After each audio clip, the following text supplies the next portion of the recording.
Probably the most mysterious character in the Bible is Bilam.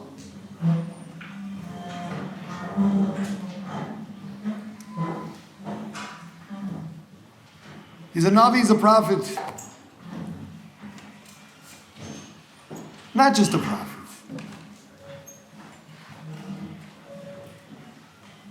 When the Torah writes, Lo kam Moshe, there wasn't a prophet like Moshe Rabbeinu, it says, Be Yisrael among the Jews. And Chazal explain, but there was one among the nations who was greater than Moshe Rabbeinu. Bilam. He saw what Moshe Rabbeinu didn't.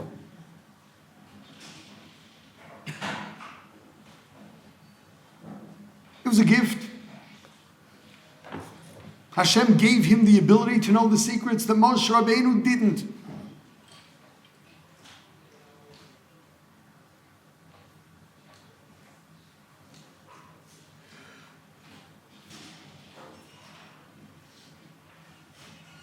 And what does he do for a living? He curses. For hire. He liked money. For the right price, you'd get the right curse. Curse your enemies and it would work.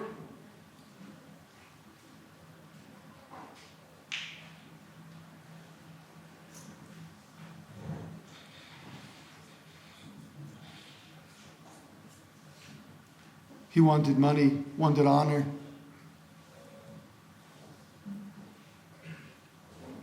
Someone who knew the secrets.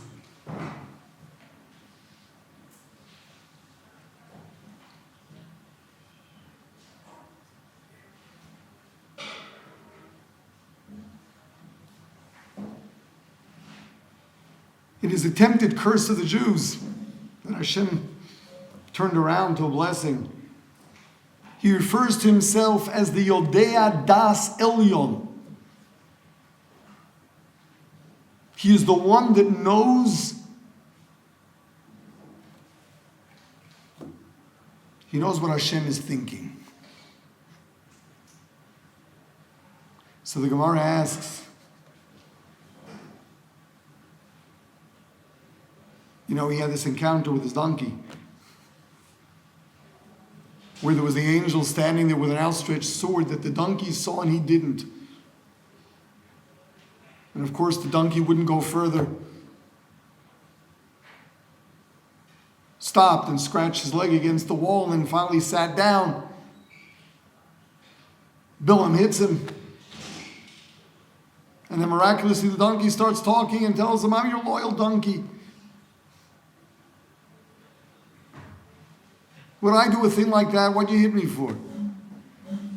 Would I just let you down? And Bilam has to admit, you're right.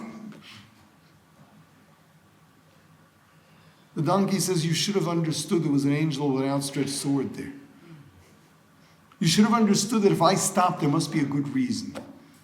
So the Gemara asks, he couldn't read the mind of his donkey. How can he read the mind of Hashem? Says the Gemara, what is this Yodea Das Elyon? What did he know?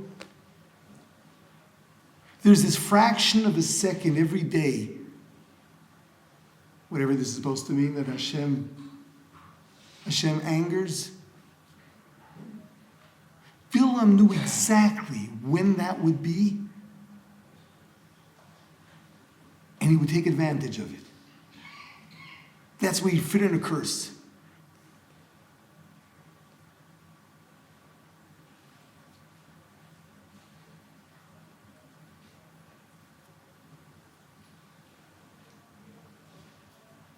But Bilam knew all the secrets. He knew all the secrets. What does the Gemara mean? He was bigger than Moshe Rabbeinu.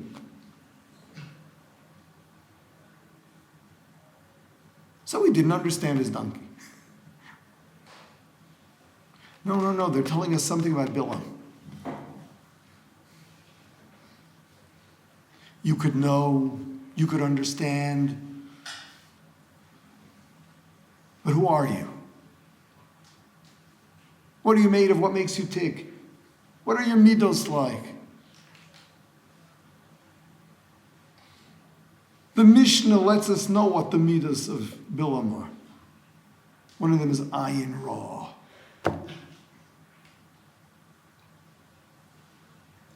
He's got an evil eye.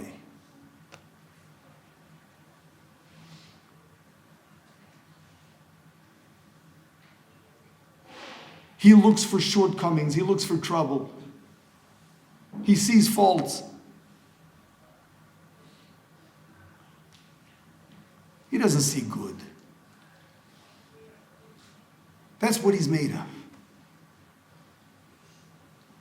So when Hashem lets him know all the secrets up there, and he processes that information, what does he see? He sees the moment of anger. That's what he sees of Hashem. Of everything there is, in all the heavens, what does he pick up? He picks up on that moment of anger, that fraction of a second.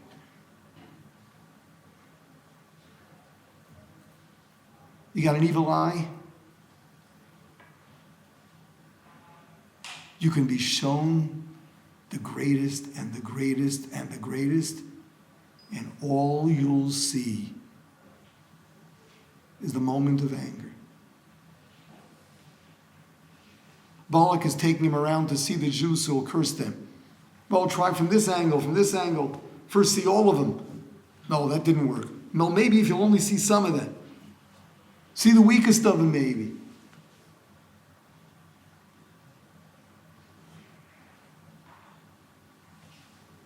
Get to see the Jews in a way that you can really find something wrong.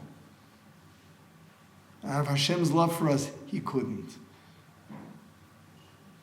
That was miraculous. Because his eyes were a magnet for flaws, for faults, for something evil.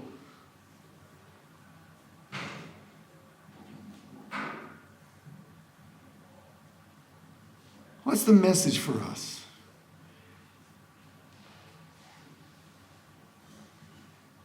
The Mishnah contrasts the Talmidim, the students of Bilam, and the students of Avraham Avinu. The Talmidim.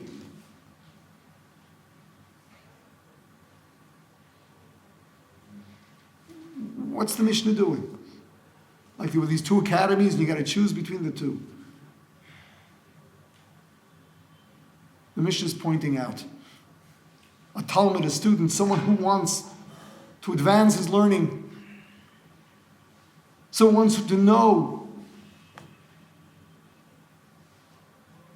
You want to know more. The world's filled with wisdom. Hashem created so much wisdom. Comes the Mishnah and says, what's your wisdom worth? Well, that depends what you are. So long as you neglect your own character, you're self-centered. You want, for me, you want the honor, the recognition, you want the money. That's what you can do with all of your wisdom. You have an evil eye, all you'll see in your wisdom is evil. You contrast that with Avraham Avinu. Avraham Avinu, all giving, selfless, cares for every human being. Praise for Sodom. The people who killed for doing chesed. That's what Avraham Avinu stood for. He stood for chesed.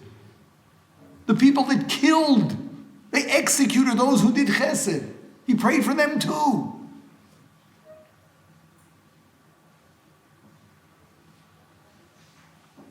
his wisdom. What's he going to see?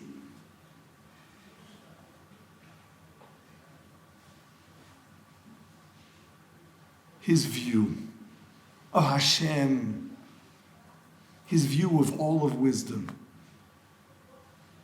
He's going to find everything wonderful. Ve'yeh bracha. Avraham Avinu brings bracha to the world.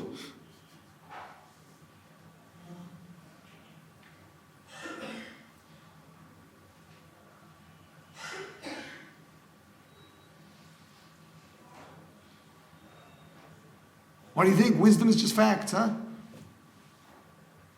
It's fact, it's fact, it's fact, it's there. Can't dispute it. Are you kidding? Everyone's got their way of arranging facts.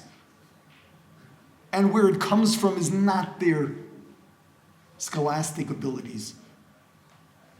Where it comes from is their character. It's almost like, what are they looking for? In our own minds, we can warp anything to fit into what we're made of.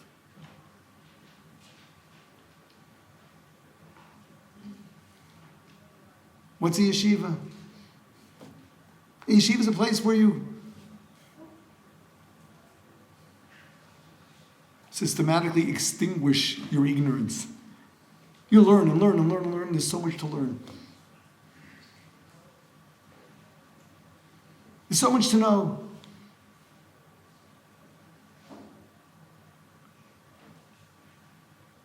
What are you going to do with it? What are you going to read into it? What are you going to walk away with?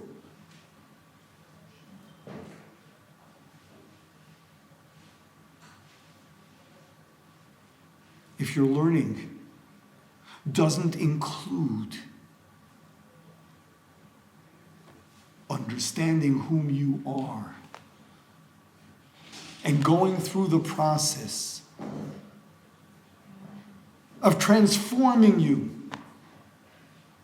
into a good, caring, honest human being,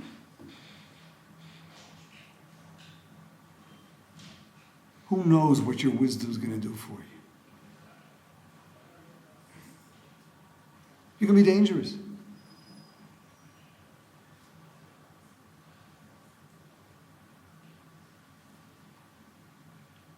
If your learning is nothing other than an academic exercise, but you remain the same, you're dangerous.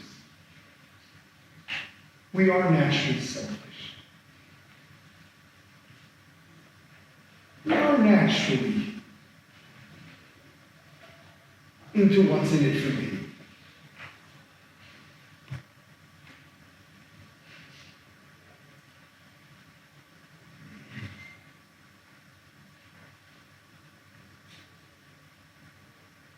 You know, you run into so many people, their ideas on life, and they'll be able to quote so many Ma'amorei Chazal to back it up.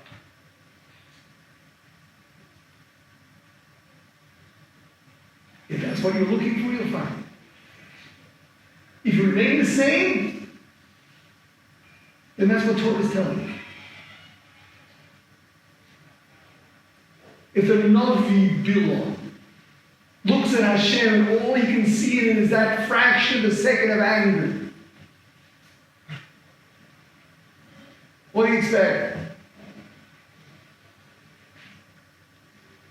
What do you expect? If that's what you can turn Hashem into, you'll certainly do the same with every bit of his Torah. You'll find everything to back you up. You got to change your essence.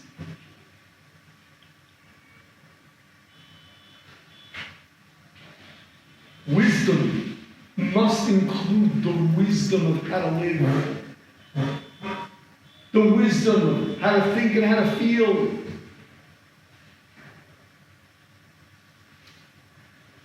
If we don't work on midos, that our study of Torah is not a study of Torah. Who knows what it is that we're pulling out of it?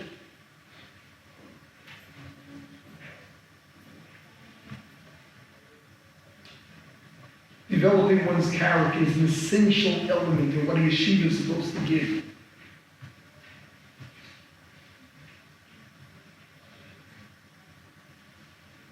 It's not downtime in your learning.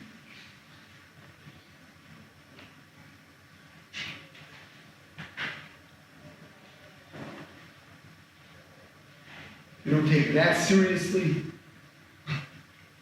who knows what you're going to do with the sources?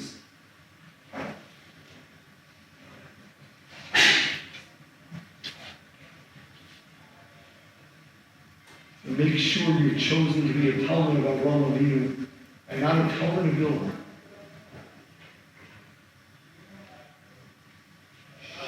Bilam was greater in prophecy than Avraham Avinu. No question. It's tempting. Go study there.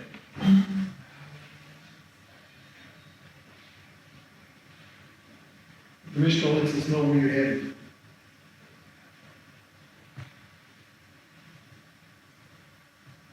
That kind of wisdom brings self-destruction.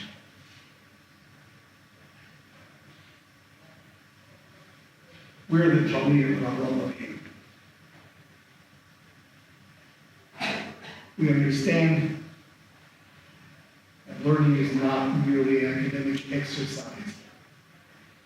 It's not merely a collection of facts. It's not merely learning to store and retrieve facts.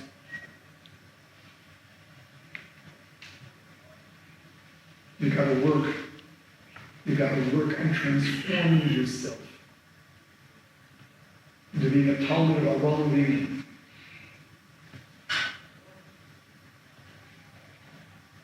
Then, when you look at the wisdom of Hashem, rather than find his moment of anger, you'll find the endless love.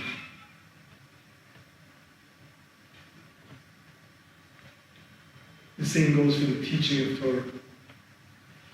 Every one of us recognizes that our learning is supposed to bring us to the next step of sharing with others for our enthusiasm. Make sure you're not just sharing facts. Jewish education is changing the way people think, changing their attitudes, changing the way they work. It's changing our psychological and emotional instincts, getting us to love giving, to tune into the fact that we feel so much better when we're there for others than when we're self-centered. This is what it's all about. Yeah. Don't know all the secrets.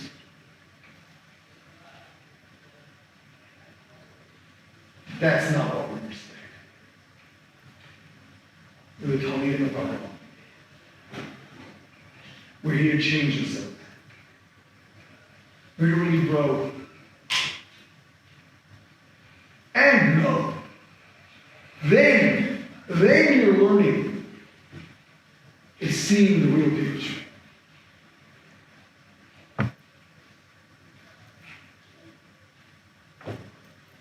Got it.